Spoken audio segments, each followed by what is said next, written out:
There's only one voice for our community. The Voice of Africa Radio with Afrobeats on 94 FM.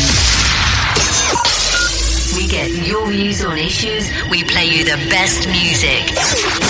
This is VOAR, the Voice of Africa Radio 94 FM, the station designed to bring the best of Africa to London.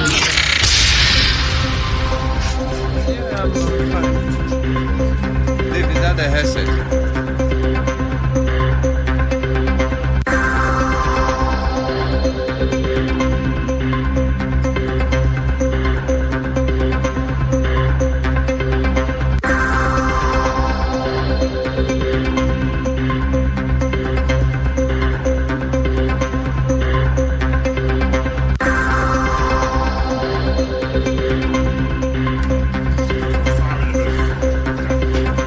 Good evening and welcome to Afrobeat, the Voice of Africa. It's 6 minutes after 7 o'clock today, the 29th of September 2014. You still tune into Afrobeat, the Voice of Africa. This is your socio-political talk show, The Insight. Today, we will be discussing the foreign aid to the developing countries such as Ghana, Nigeria, or the African continent.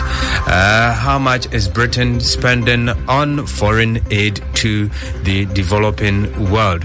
And is it in the interest of the recipient or in the interest of the donors? The foreign aid, how well is it changing the economies of the developing world or those who are receiving it? To do this with me is Elizabeth The Rock Jones. The UKIP. UKIP is now gaining a lot of popularity as two defected MPs from Conservative have joined the UKIP. Yet another one to come, but Nigel Farage is saying that there is some bullying going on around if somebody declares his intention. There is a young MP who is also trying to do something, but we haven't got it right now. I have Fiaz Mahmood from the Liberal Democrat. He is also here. Unfortunately, or fortunately for them, they haven't got any defector. UKIP hasn't taken anybody yet of them. I have Jacqui. She's also here with me tonight to do the discussion on this important issue. SPGB, Socialist Party of Great Britain. She's here with me tonight. Well, listeners, stay tuned and don't go away. You still tune into Voice of Africa, the Afrobeat Radio. We get your views on issues, we play you the best music. This is VOAR, the Voice of Africa Radio 94 FM, the station designed to bring the best of Africa to London. Well, ladies and gentlemen, you're welcome to your favorite program, The Insight. Today, we're discussing foreign aid. Elizabeth, UKIP is vehemently against foreign aid. Why? We are vehemently against foreign aid. Well, we are proposing to cut the foreign aid budget by about 90%. And, of course, UKIP caused considerable controversy last year on the 7th of August when Godfrey Bloom said that Britain should not send aid to quote his phrase, bongo land, to spend on Ferraris, Ray-Ban sunglasses and F-18 squadron bombers for Pakistan. He says that we've got to make cuts to foreign aid that are relevant and vigorous. Now, why we want to seek cuts in foreign aid is not necessarily for the reasons that the popular press think. We say that foreign aid is damaging the developing countries. We're saying that it's creating an atmosphere of poverty, misgovernance, poor administration and dependence, which is not conducive to future economic success. After all, South Korea and Taiwan did not benefit from aid, and also we look at the transformative economic changes that have happened in China and India and indeed Brazil, who are no longer dependent on aid. So a variety of reasons. I could go into those at some considerable length. We have a lot of concerns about the actual structure and the work of the Department for International Development itself, which needs restructuring, as it does facilitate a very considerable amount of fraud.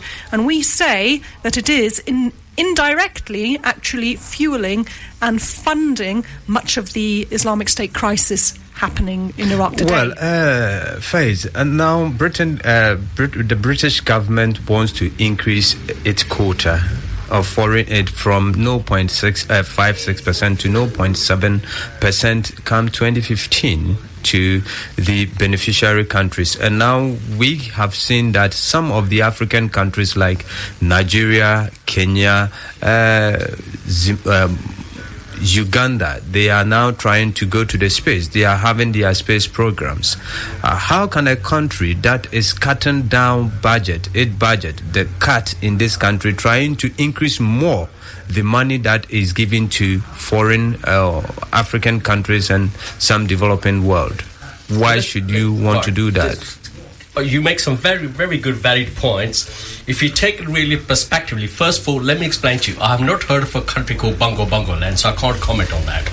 The second one is that what happens is that, same as you yourself earn certain amount, and you give a few pound or whatever to charities, your homeless person, whatever. It hasn't made you poor, has it?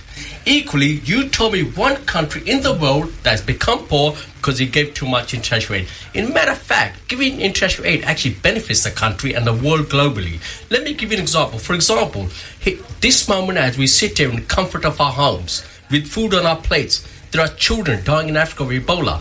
Are you saying that we should ignore them? Ignore that But the child? foreign aid doesn't go to... Foreign aid does not go to cure of Ebola. And it could go to medical aid for developing. It's only 0.7%. Let me just give you some examples, yeah? Aid has, and then you may think about Brazil, India, and so forth, North Korea, South Korea. Let me tell you something. No, South Korea did have aid in the Senate. In matter of fact, one of the countries they helped with aid of all was Pakistan. It actually helped even set up its international airline. And you see where North Korea is now. It doesn't need to depend. So we need to take the aid, target it firmly, where it can go directly to the people. There is absolutely no evidence that people are buying Ray-Ban glasses, F-16 fighters and all that. There's no evidence, not a single bit of paper.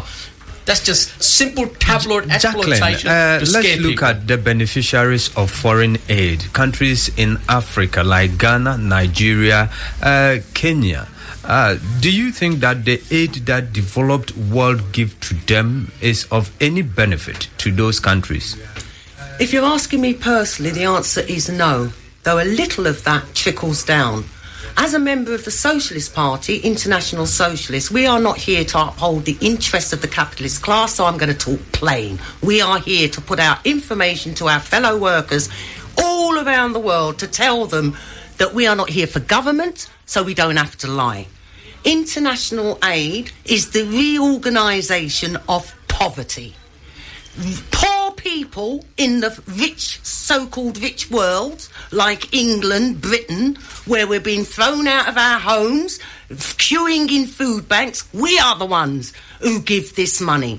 It's taken from us, given by governments and on the capitalist class's behest. Two, and we know this. You know, I know about Africa, I can assure you of that.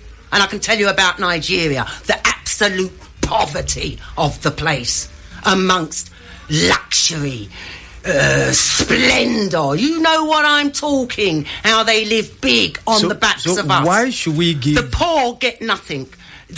Maybe a few schools are built with a 3-foot brick wall so that the rest of them can be seen by everyone passing. We're told this is a good thing.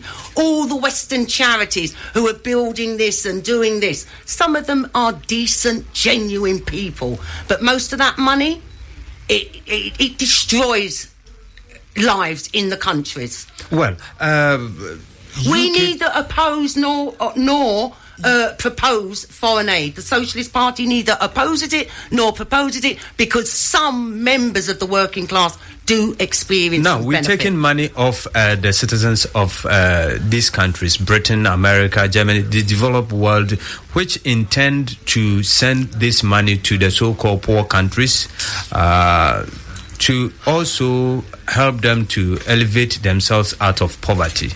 But in genuine terms, this aid given to countries, when we look at 4 decades ago, the poverty rate in Africa was much lesser than today, that Africa has taken a lot of foreign aid.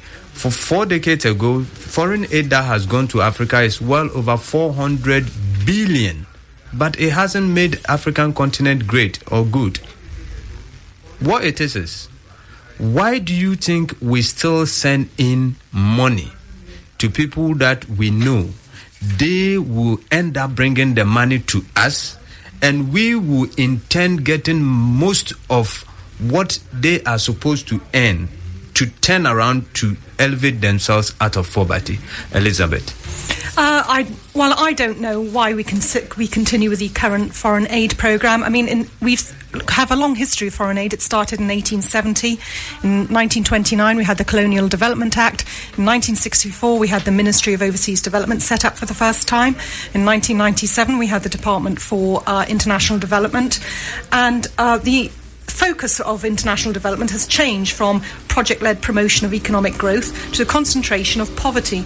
All the focus now seems to be on poverty and governance. And if we actually take into account African economists, African specialists in this field, we've got Andrew Mwenda from Uganda, who says, as you do, during the last 40 years, Africa has had $600 billion of aid and debt relief and has experienced 0 to negative economic growth. And he's Ugandan. Mr. Mwenda says that this is because of mismanagement, misallocation, wrong incentives for growth. And he said, in fact, it chains the citizens of Uganda because rather than the government having to forge alliances with the electorate and having to follow a manifesto that pleases the electorate and assists the electorate to improve their lives, or they take the easy hit of going externally and getting the external subsidy for aid. So that's Andrew Mwenda, and who am I to argue with one of Uganda's top economists? We also have one of Ghana's great economists, Georgia Atiye, and he comes out with a lot of very good sound bites. Africa is poor because she's not free. He says that the aid industry is basically Swiss bank socialism. It doesn't benefit the poorer people, it only benefits the people on top. He says that in 1999, Uganda had debt relief of $790 million US, and President Museveni spent that on not all of it, but spent a significant amount of that buying a presidential jet. He says the solution to Africa's problems lie in Africa and not in live aid concerts. And we have the great, very controversial economist, a female from Zambia, Dambisa Moyo, who wrote the very controversial book, Dead Aid. She says that foreign aid fosters dependency, corruption, poor governance and poverty. Now, all this can go on and on and on. Yes. But, Fiaz, you tend to support foreign aid to these countries, that it can help the countries grow. I'm not going to quote other people. If you will me, I will quote myself. In 2005, there's an earthquake in the country of Kashmir. Because of the generosity of people of Britain and many across the globe, not a single person died due to hunger and many lives were saved. Let me take that to say. Do we need to send money from England or America to Kashmir before people are fed? Well, quite often, let me continue.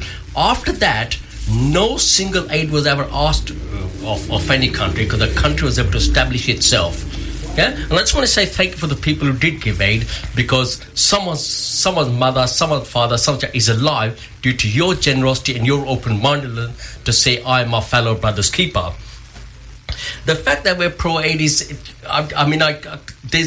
see, it depends how open-minded you become. Because what you got to understand is you can have aid, but if that country the aid has to be targeted, just like the benefit system we have in this country. If you give someone benefit in the wrong way, you can make them lazy, you can uninspire them. Equally with the country, by giving the aid wrong, you can uninspire that country. You can actually take it back rather than forward. What we have to do is not stop the aid, but target the aid and make sure it gets there straight to the person. Quite often, the British government will simply pass aid to a government of another country where it could be mismanaged or even misused or pure bureaucracy. By the time it trickled down to the people who need it, there'd be nothing left. Now sometimes they give it directly to charities. That's much more useful, much more beneficial. Now, Jacqueline, Andrew Mitchell stated in Ghana... Who is Andrew Mitchell? A reporter who stated that he's a government, he's British. He's in this foreign government. He's the very controversial plebgate. Andrew Mitchell. Yeah, he was in Ghana and did state that the foreign aid that went to Ghana, or the foreign aid that they are giving to the Ghanaian government, is there to just accelerate Ghana democratic dispensation, to allow the British companies to come in and invest in the country. So, is this a way of bribing these countries? I was thinking that, bribery. It sounds like it, doesn't it? Or is it a way of enticing them to open up their market to get investors who will come and bring nothing but leaves the shores of the country with everything? Well, I don't know, because I don't know who this Andrew Mitchell is. I understand he's probably some government minister, is he? Well, they are there. All governments are there to uphold the interests of the capitalist class. Doesn't matter if they're in Africa, the wealthy class. They are there to uphold the interests of the few who own everything that the majority of the world's population needs to live. Communications, railways, the factories, the mines. You name it, they own it. We own nothing. Whether they'll go in, it wouldn't be the first time. But Ghana, I know for a fact, has a great many African Americans who live well in Ghana. Ghana hasn't done too bad. Nigeria, the same thing. You know, one thing when they've come here and all the other places they've gone back, education's good in Ghana. You know, there's certain things I like about there. But we're talking foreign aid. The reorganisation of poverty. How does it help countries like Ghana? We know who they're giving the money to. People who buy another piece of luxury property in London or America or other parts of Europe. We've seen them, how they live. The poor people, the farmers who are trying... And we're only talking money here. They also send food as foreign aid, or want to give you seeds that you can only use once, when we were using as knowing how to grow things, knowing how to grow our own food. We now have to buy from Western markets a seed that they've had the nerve and the arrogance to patent, and telling poor farmers you have to use this. Not only that, you've also got to use their pesticides, their herbicides and all the rest from the Western world. So if you disagree with the foreign aid or the policies of the West, the capitalist establishment, and you said, I'll go with the UKIP, my country doesn't need foreign aid, we don't need these things. Therefore, any country doing business with my country, we must have a realistic negotiation, 50-50 win-win situation. My country wins or your country wins. Wouldn't that be fair for other countries rather than giving them money? If I just take you back a step, look at a country like Kashmir, which is quite affluent. It has more children having a primary education than Pakistan and India both put together. But suddenly you had a disaster. 70% of his government fell, and his people died and destroyed. The country became a graveyard. You can't expect a country to survive like that without aid. So aid is needed, like Ebola we have at the moment. All these things. But I do agree that aid mustn't hold condition. It must be in the condition of alleviating poverty, and it mustn't go to the rich. It must be properly targeted aid. Like in this country, we believe that properly targeted benefits should go to the people who really need it, and not, somebody on £500,000 a year still gets. But is it properly targeted? the aid given to these countries, are they well targeted? Are they proper feasibility studies done and checks and balances to ascertain the fact that this money given to country A is going to serve a purpose under which the money was given? Well, this money was never properly used, and there was misuse with it. That's why government now doesn't necessarily give to the next government. It gives directly to charities working within that country. Now, I'm not saying a lot of it doesn't go to waste. It does. But it helps to cut and it helps to eliminate. Let's move forward, not backward. If you just stop aid altogether, there's, like I said, the natural disasters, whatever, you get famine, you get flood. Like Sri Lanka is another country. That's a tsunami. You can't say you don't give aid at all to a country like Sri Lanka. It's never depended on it. Elizabeth, these things just make good tabloid newspaper. I think that Fiaz, with all due respect, misses the understanding of the structure of aid. There are 4 types of government aid. We have bilateral aid, whereby money goes from this country direct to the government, which of course we have very considerable concerns about. As I mentioned, the habit of certain African leaders to buy private jets out of that money. So we've got bilateral, goes straight from us to the respective government. Multilateral, which goes from us to a third party such as the World Bank and the EU. And don't forget, 1/5 of our aid budget goes to the EU, and our aid budget is 11 billion. It's 0.7% of our gross national income. Now, it used to be 0.56%. No, it's 0.7 now. And what's more, the government has ring-fenced that, and that's the only department which is not subject to any budget cuts. So we've got bilateral aid direct to governments, multilateral aid to third parties such as World Bank and EU. We've got humanitarian aid, which I don't think anyone would oppose. Which one goes to which in turn phase is... And then we've got the third one, the fourth one, I do apologise, is military aid. Of course, we may have concerns about that because clearly, look what happened in America when America gave a large amount of arms to the Iraqi army, which now it appears that Islamic State have... Taking control of it. Yeah, exactly. So, an issue. I don't think anyone has a real objection to humanitarian aid. When Dambisa Moyo wrote her book, Dead Aid, she was not focusing on humanitarian aid. She was focusing on bilateral, multilateral and military aid. So that is where the emphasis lies. Now, Andrew Mitchell is saying supporting Ghana partnership has accelerated Ghana journey down the path.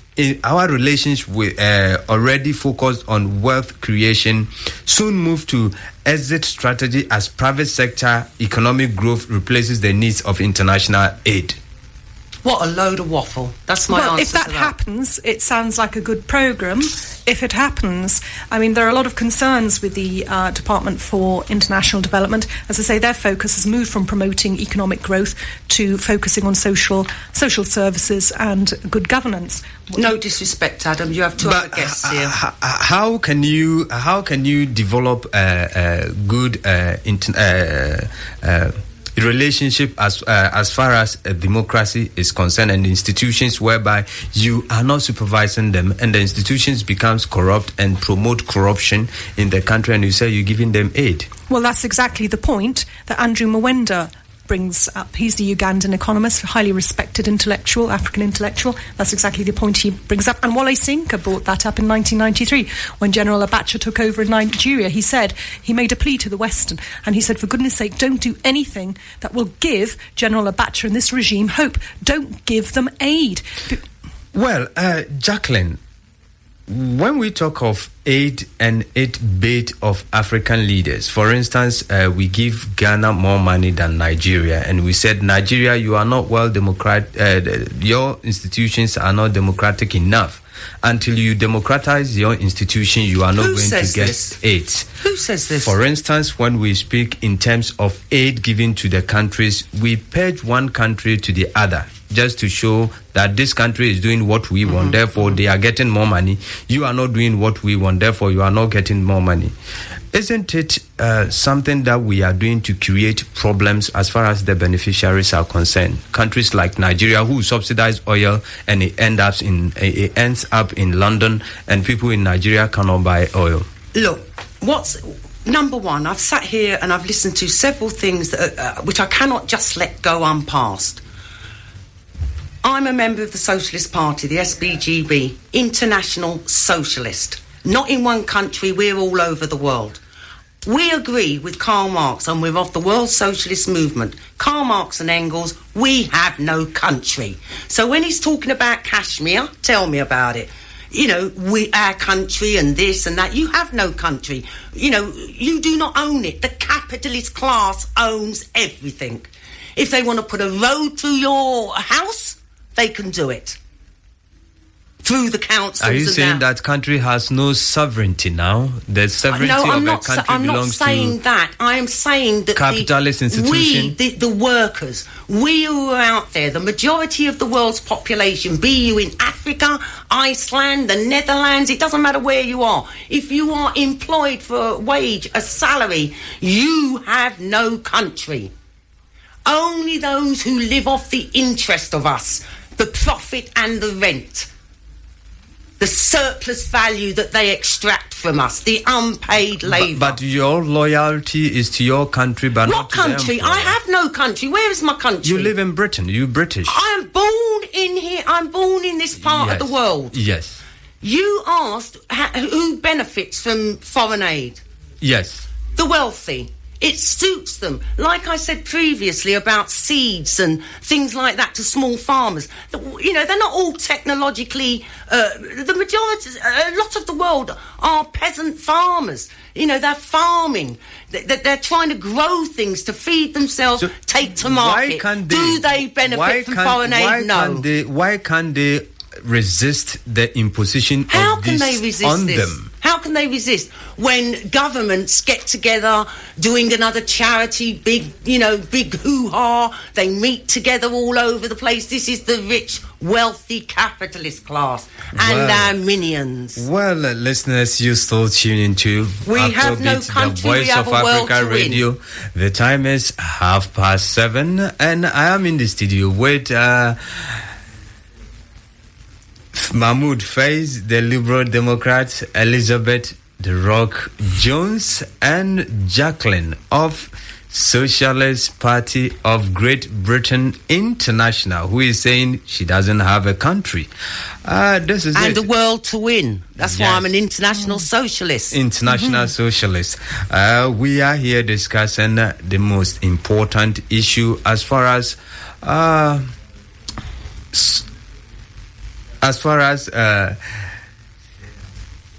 foreign aid is concerned. Now, it has to be the emancipation of the working British class. government is cutting monies to sectors, ministries and agencies in Britain.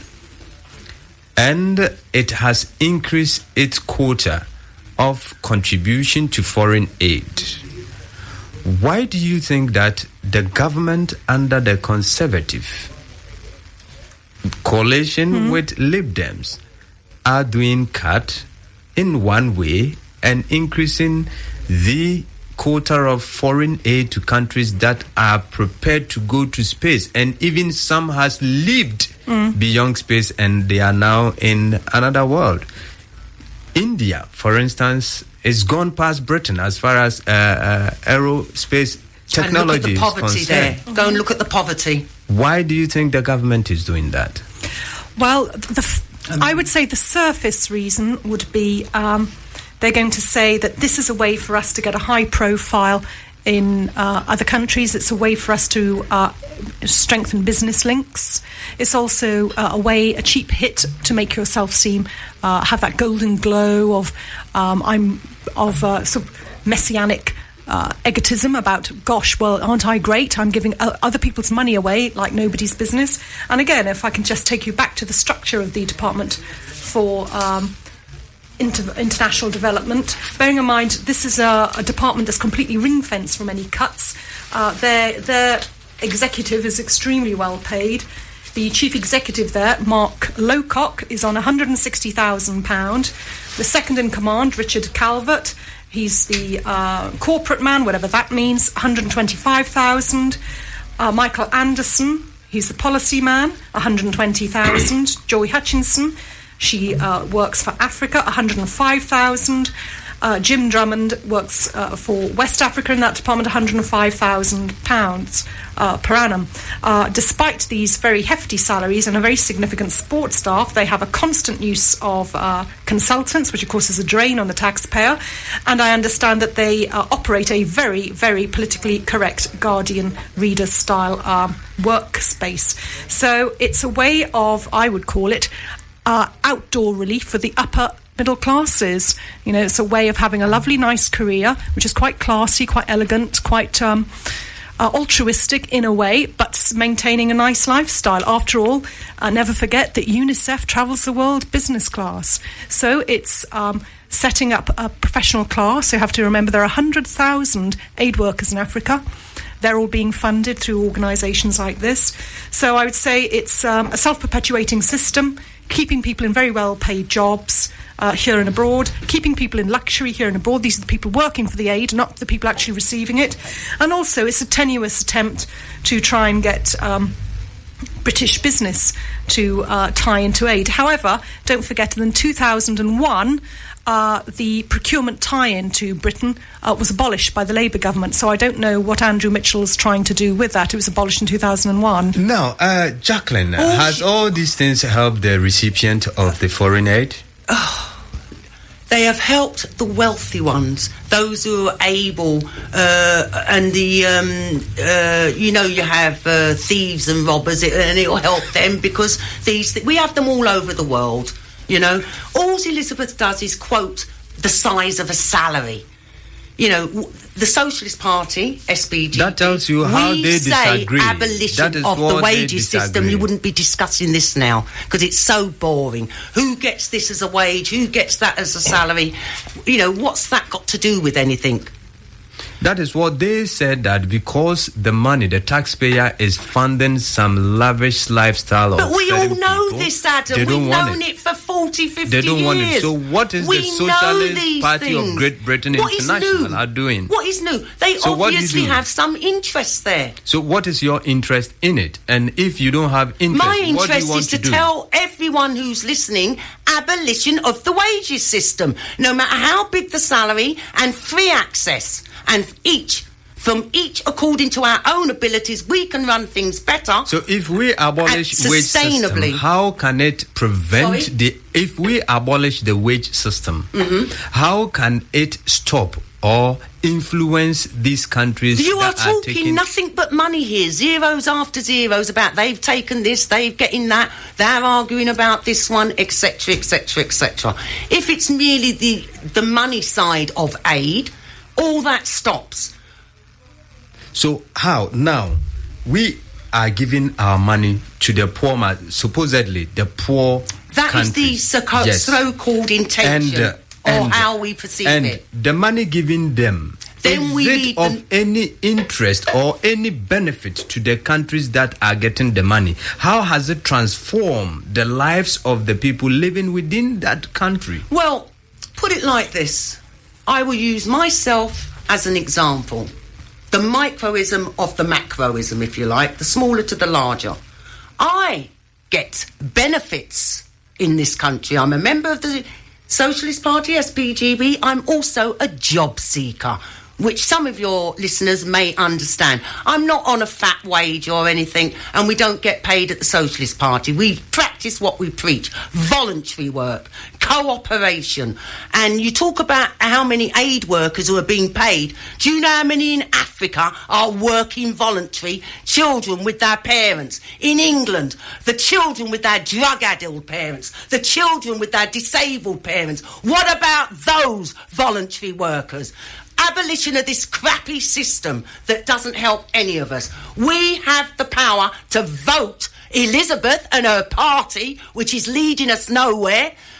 Keith, what's your name? Fiaz from the Liberal Democrats, who's already in bed with the Tories. Don't forget the university fees one on that one. They will promise you the world and not deliver. We say do it for yourselves. Get in touch with the Socialist Party. Elizabeth, yes, before Fiaz comes in, Elizabeth. Well, I'd just like to remind the listeners here that SPGB's famous motto in the 1970s was trash cash. Well, cash is still... No, you're talking the Socialist Workers' Party, that Trotskyite outfit. profit. Well, you still tune into Afrobeat, the voice of Africa radio. From 1904 have never swerved. We have cash, but it's you have an intellectual argument. And also, may I just point out that the SPGB is a rather wealthy party. In fact, last year... Yes, we are wealthy. They're very Some wealthy. of our members have done very well. Very They worked hard. They were employed in high-paid jobs. In fact, they had a one-off donation a year ago of 300,000. It's all online. We don't hide our stuff. In fact, they had about 1.5 years ago, they had a one-off donation of £300,000. So they want to trash cash, but cash is still here. They want to trash cash, but they're quite happy to accept a one-off payment of £300,000. Probably more than a one-off payment that we have legacies from our members who want to see socialism. Have very, very large premises. Yes, we do, and I'm the one who looks after them. I think you rather like it. Well, listeners, this is it. It's 40 minutes after 7 o'clock on Afrobeat, the voice of Africa radio. You have an idea?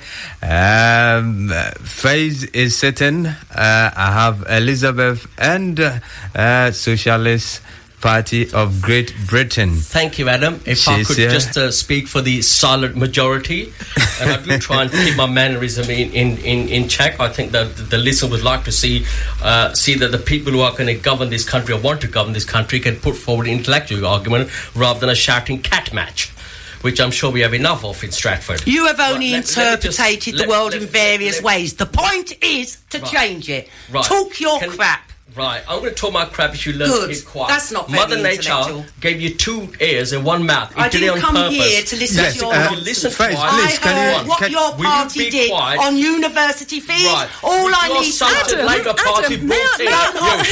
Well, you still tune into Afrobeat, the voice of Africa radio, and it's 40 minutes after 7 o'clock. We are discussing foreign aid to the developed world and what is that going on, the foreign aid to Africa and some developing countries in the world. Mahmood, is it the aid to these countries, are they helping the people living within those countries? This is what I'll take you back to my previous talk. It's about targeting the aid, just like targeting benefits. If you target someone benefit wrongly in this country, you will make them lazy, uninspirational, and not to move forward for themselves. But statistically, it's been proven that... Same with the country. Let me just give you a figure. There's figures about Britain. But aid is international. One country gets up. Let me give you an example. Japan Iceland's aid has gone up by 27%. Japan's 36.6%. Who do you think increases aid the most? Go on, anyone. This is why intellectual arguments probably. 370.5% increase in aid has been given to countries by United Arab Emirates, not the West. No. I bet nobody even thought of that and read this on our tabloid newspaper. Go and have a look at the poverty. What? Now, the presentation of foreign aid to the masses, to the people of Britain, is like Britain is doing the countries that are receiving the aid some great favor. But the other side is not explained to them. How can we here, we do not have a lot of people voting when it's election day, go to Nigeria to say that we are investing money into the people of Nigeria so that they can go and vote? More people will turn out to vote when it's time for voting. And we are also giving out 600,000 pounds to institution so that they can well educate people of Nigeria to sell or to be aware of diversity program that is to take place that will allow foreign companies, foreign nationals to buy the utility companies in Nigeria. Sorry, what was the question? The question is, do we let the people of this country or countries that are giving aid to the African countries know the benefit that we are getting rather than what we are doing to them? I don't know. I don't think that comes across too well. And also, the problem, as I say, with aid, it comes in 4 tranches, as I explained. And obviously, if Nigeria can develop a democracy, that's to everyone's good. If Nigeria can develop a middle class and buy goods, that's all to everyone's good. I don't know if that's necessarily the way forward. It seems like a very, very good strategy, and obviously that needs to be publicised. However, that is still about £11 billion. I don't know what proportion of the aid is going to Nigeria for that purpose. We have to balance against that also the controversy that we have with Uganda in February 2014, where the government cut Ugandan aid because of the anti-gay laws. And the government spokesman there, Ofundo Opondo, said that the West can keep their aid. They can keep it. We shall develop without it, and stating that Western aid to Africa is lucrative and profitable, and the West simply can't deal without aid to Africa. I don't know if you've heard the song "Aid Travel with a Bomb." There's always a negative side to all this. We know that the rich, the wealthy class in Africa, in Nigeria, Ghana, you name whichever part of Africa, we know that there are those who spend the money on themselves and family and their friends, just like they do here or anywhere else you want to go. It's nothing new. Does it benefit anyone? Like he said, he was thankful that that many people gave money. You know, it does benefit a few.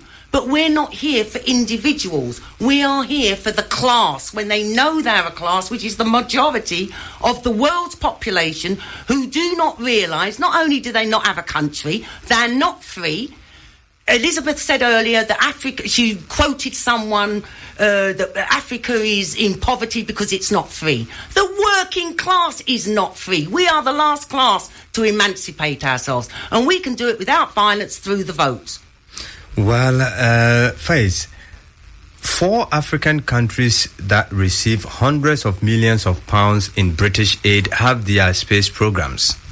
And the raw overspending intensified when Britain is pumping more than £1 billion into oil-rich Nigeria, which has plans to put man in space. But taxpayers are also funding the program in South Africa, Uganda, and Kenya. Over 5 years of government, the 4 nations will receive more than 1.5 billion from British taxpayers. 4.5 billion. Make absolute sense when you say that. This is one of the reasons that India was getting aid. And a lot of the British electorate said, hold on a minute, this is a country with dismal human rights record of poverty, where the rich don't care for the poor. It kills 100,000 Kashmiris, it's killed 300,000 Sikhs, it's having a race to the moon, whether it doesn't even care for its poor. We're not going to give aid unless India will come. So there we had a real effect. We said to India, you're not going to get aid unless you improve your human rights record, unless you start bringing the aid down. Unfortunately, things don't go accordingly. Instead, in India, we have an equivalent of what you would have the BNP in charge. But that's democracy. It's a double-edged sword. But really, what a lot of the things I've been saying are nothing more than tabloid journalism, front-page news. The fact is, we concentrate all on the negatives where aid is. What about where aid has helped? Many countries. For example, the lady here said, few people in Kashmir. You're totally wrong. It wasn't few people in Kashmir. It was everybody in Kashmir got help. Everybody volunteered in free time, and everybody helped. In matter of fact, the charity I worked with actually had to go out, look for rich people because they were too embarrassed to queue, because they never queued for aid. Too embarrassed to queue in aid. They actually had to go and look for himself. There's no need to be ashamed. India is gone very far. Britain is going to hand over 280 million to India, which has now sent a spacecraft. It's been gone beyond the International Space Station. They have gone beyond that. Why must we still give them money? Well, I don't say that. If there is nothing attached to it, why should we give them money? I agree with you. Adam. And I just want to give you a whole series of frauds that have been perpetrated. Right? Okay. In 2013, we're talking about India. There was the Education for All. That was 300. What about in England? We have 380 here every day. What else? Jacqueline, let her finish. You react to that. Right. There's 2013. in India, Education for All programme, 388 million left this country. 70 million of that vanished immediately. It was spent on job officials' cars. When there was an audit of the schools, there was a huge amount of enrolment. They thought it had a very successful programme, but in fact they were enrolling in schools that simply didn't exist. Now, Fiaz has made mention of Kashmir, but in 2006 there was a significant aid package to Kashmir, which was meant to be used to buy houses and build houses. In fact, it was used to build mosques. And the further controversy was that some of the money was actually given only to Sunni Muslims, which is very divisive. We have the situation then in 2013 again with Al-Shabaab. Al-Shabaab stole £480,000 worth of goods from the Department for International Development. The Department of International Development still won't actually say what was stolen and what Al-Shabaab walked away with.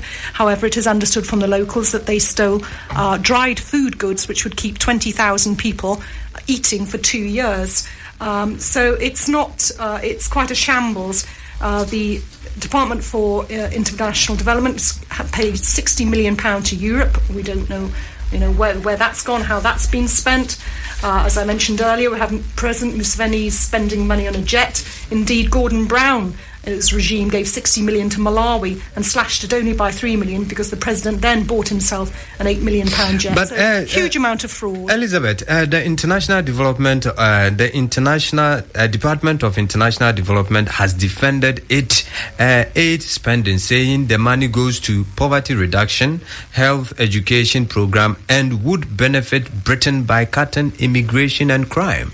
Fiaz, how can somebody living in a one world who get education, who would be get good health, benefit Britain by cutting crime? Right.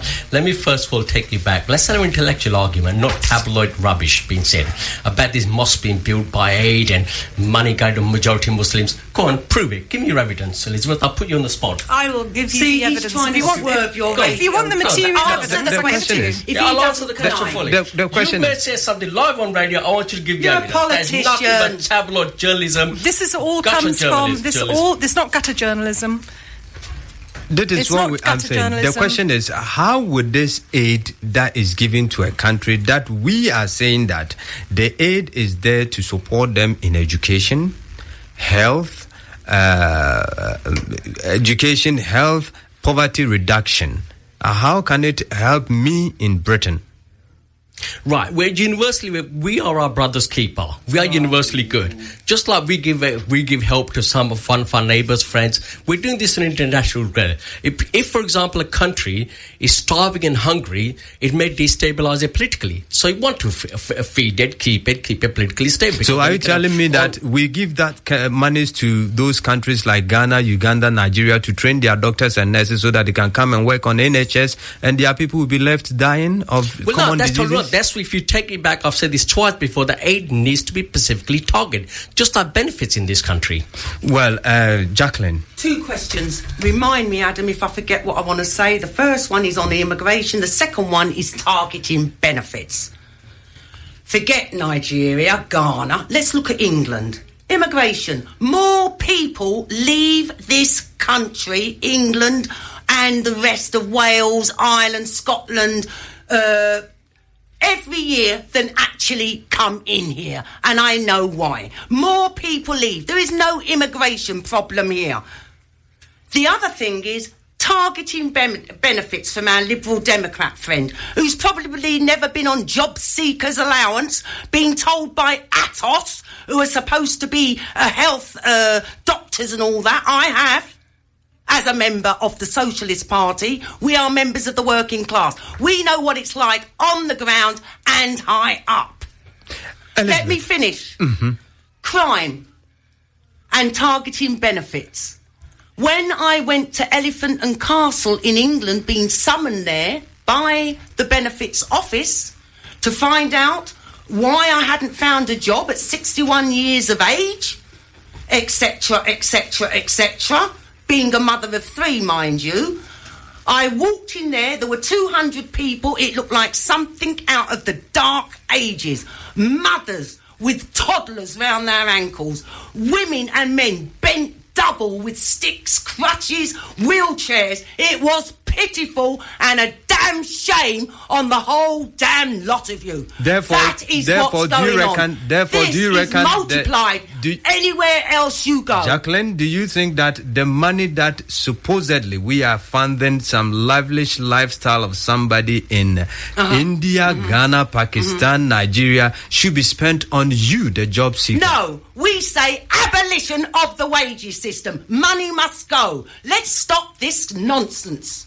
Well, that's the Socialist Party, the SPGB. You still tuning into Voice of Africa Radio. Thank you, Adam. Afrobeat. Elizabeth. Yes. Well, I would follow the Zambian economist Damisa Moyo, who wrote Dead Age. She said that microfinancing is the way forward, investing in basically women's projects in Africa. She supports Hunger Project and Farm Africa as a way to launch Africa forward. Of course, you have to understand, when I say we oppose foreign aid, we're opposed to the bilateral aid direct to government. We are opposed to multilateral aid, but humanitarian aid, of course, is a just and right cause most of the time, provided you can trace where the money's gone. For instance, we have given a lot of aid to sustain inoculation programs. We have given aid to ensure clean water programs, and also to assist slowly with the trickle of female education. And these are laudable aims. Well, Fiaz, the aid to these countries, which statistically for over 4 decades now hasn't seen any improvement whatsoever to elevating those countries out of poverty, but looking at China and Malaysia and the other countries which had little aid given them, which has also done very well taking themselves out of poverty. How do we equate these two? Should we still take the taxpayer money in England and go and give it to somebody in Pakistan or India or in Ghana? Well, again, you have to target the aid. You made India a very good point. We all know that if there is a disaster, even in Britain, we support ourselves here. Let's forget about that and look at the so-called bilateral trade that is becoming. There's no magic wand to say, we bang, if we stop all international trade, suddenly all of Britain's problems are solved. No, they're not. Yeah, equally, the other, going back to the question, the lady accused me that I've never been unemployed. She's absolutely right. I'm awfully sorry. I went to college, I educated myself, I got a better job, I became director of a company. And you're pregnant? right, I've never ever been unemployed. I'm awfully sorry for being successful. Jacqueline, as for example, being pregnant, well, it is a radio station, but you should be able to tell I'm actually a man, so it would be something of a scientific phenomenon. You not use technology. Jacqueline, before we go, what is your point? Do you think we should still give aid to these countries, or you think something else could be done to prevent those countries from ripping off or by the capitalist institution from getting access to their natural resources for the benefit of the rich few? Well, I'm going to say it again, Adam, and I thought I'd said it very clearly. 2 things. 1, abolition of the wages system. All money must go. That gets rid of that side. I would just like to come back to something Elizabeth said as I put my hand up, because she touched on a couple of sore points with me. The experts about what happens in Africa and all this, probably never been there. The first thing is the women who do the market stalls, and it's mainly women in Nigeria, mainly women in Ghana, mainly women all over, and children who do that part of the economy, if you like. They did not benefit from your humanitarian aid. Call it what you will. They were left impoverished, most of them, because they were doing... Ghana is known for its kente cloth. If you know anything, you want that cloth. You don't want some inferior Western nonsense that they were given with cheap cotton. They've got to go 200 miles to go and buy the bloody cotton, another 200 miles in the other direction to get the needles to do it, and then have to invest in sewing machines, weaving looms and all this nonsense. It's just like here on the benefit system. They tell you to go and set up your business, but they won't give you the tools to do it. They won't allow you access to do it. Aid benefits the wealthy. And also, in small ways, now and again, a few people might benefit from it. Well, listeners, it's 57 minutes after 7 o'clock on Afrobeat, the voice of Africa radio. We don't have much time. Elizabeth, before we go, the stand of the UKIP on benefit is to totally look into it in terms of bilateral and multilateral. By humanitarian, we all agree that we should go. Now, what is your final advice to the Africans and the countries that are beneficiary to foreign aid, in as much as it's not helping them? Well, my advice is take up microfinance, support what Damisa Moyo said, perhaps consider the international markets, and you need democracy. Furthermore, in this country, we need a Royal Commission to actually investigate how foreign aid is spent and is it effective, and the foreign aid budget needs to be cut. It also needs to support the BBC World Service. Why is the BBC World Service experiencing cuts which is a huge benefit to these countries? Well, Fiaz, I think we don't need to cut aid. What we do need to is make sure it doesn't go to corrupt governments and corrupt politicians. It goes directly via charities to benefit the people that actually need it. Jacqueline. What is all this about charities and handouts? And, we're sick of hearing this crapping slave narrative nonsense. They need this to keep in governments. This is the crap that they feed the population. Well, when they're listeners, I thank you elected. very much for your time with me in the studios of Afrobeat. I had Jacqueline from the SPGB, and I have Mahmood, Fiaz, Liberal Democrat, Elizabeth The Rock Jones also on the program. And mind you, next week we're going to have something else. I thank you for being part of this program starting from 7 till now. I'm out of here. Catch you same time next week.